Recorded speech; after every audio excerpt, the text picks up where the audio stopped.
ya kuasi na kukataa kumsujudia Adam, tumesema alikuwa akiitwa nani? Abasijida, alikuwa akiitwa baba wa kusujudu. Ndio. Kwa hivyo alikuwa pamoja na malaika, na ndio maana tamko la Mwenyezi Mungu la kuambia wamsujudie Adam halikumvua yeye, na yeye alikuwepo katika amri ile. Ndio maana alipokataa Mwenyezi Mungu akakasirika na yeye, akamwambia Mwenyezi Mungu, mimi siwezi kumsujudia huyu kiumbe anaitwa Adam, huyu mpya huyu, kwa sababu umemuumba yeye kwa udongo, mimi umeniumba kwa nini? Kwa moto. Kwa hivyo kuanzia hapo Mwenyezi Mungu Subhanahu wa Ta'ala akamlaani, na kumlaani akamfukuza katika rehema zake, na Iblis akabadilika sasa kutoka katika ile abasida akawa ni Iblis. Iblis Kiarabu manake aliyekata tamaa. Ndio. Sawa. Kwa hivyo akawa ni Iblis, akawa ataitwa Sheitan kwa sababu katika walioasi. Sasa akaanzisha kizazi chake.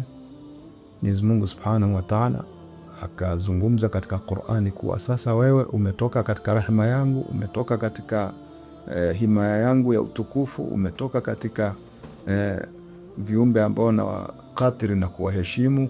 Sasa umekuwa ni mwovu ambaye kwamba umekataa amri ya Mola Subhanahu wa Ta'ala ya kumsujudia nani? Ya kumsujudia Adam. Kwa hivyo akawa yeye akaomba mambo mawili mpaka matatu pale pale. Kwanza akaomba Mwenyezi Mungu asimuue haraka, ampe nafasi. Rabbi anzurni ila yaumi yub'athun. Akaomba ombi la kwanza, Mwenyezi Mungu, namu nimekubali, umenichukia, umenitoa katika rehema yangu katika rehema yako baada ya mimi kukataa kumsujudia huyu kiumbe. Kwa hivyo mimi niko na maombi kadhaa. La kwanza akamwambia, naomba unipe umri mrefu wa kuishi mpaka siku ya watu kufufuliwa. Angalia alivyokuwa mjanja, anaomba aishi muda mrefu mpaka siku ya nini? Ya watu kufufuliwa. Manake huyo anakwepa kwanza kifo. Wewe uache mpaka watu wakifufuliwa. Watu wakifufuliwa si wameshakufa? Manake wewe utaki kufa. Sawa. Mwenyezi Mungu akaelewa huyu ni mjanja, anataka nimpe hiyo ruksa, nikwambia kwa nimekuruhusu ishi mpaka, na lengo lake la kutaka kuishi kwa muda mrefu ni nini? Kutafuta wafuasi, kutafuta followers wake. Na kwa kweli katika hilo amefanikiwa sana, kwa sababu watu wengi Mwenyezi Mungu atuongoze na vizazi wetu, watu wameshamfuata sasa dini yake. Ukiwasikia hao ma Freemason, ukiwasikia ni dini yake, ni kazi yake anaifanya usiku na mchana, yeye na kizazi chake.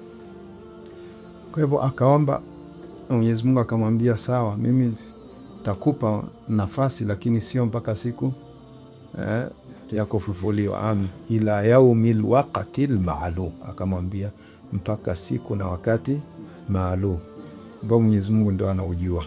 Kwa hivyo naye atafika huo wakati, anafanyaje? Atakufa kama viumbe wengine, lakini aliomba apewe muda mrefu. Na hivi tunavyozungumza, kama wanavyotuambia ulama na Mtume alivyotuambia katika baadhi ya hadithi kuwa yuko hai na amekuwa na kizazi kikubwa kwelikweli. Ulimwengu mzima umejaa kizazi chake, na wanafanya kazi kubwa ya kuwapoteza watu, na yeye apate kundi la watu wa kwenda wapi? Kwenda naye motoni. Kwa hivyo huyu ndiye aliyebaki, na kizazi kile kilipofutwa yeye alibaki, na Mwenyezi Mungu alimbakisha kwa sababu alikuwa ni mzuri, alikuwa ni mwema, na alikuwa akifanya ibada sana, mpaka akajulikana kwa lakabu na jina kama hilo. Lakini baada ya kuwa wanasema mtoto wa nyoka ni nyoka tu, baada yake akabadilika, baada tu ya kuambiwa msujudie nani? Adam, akakataa.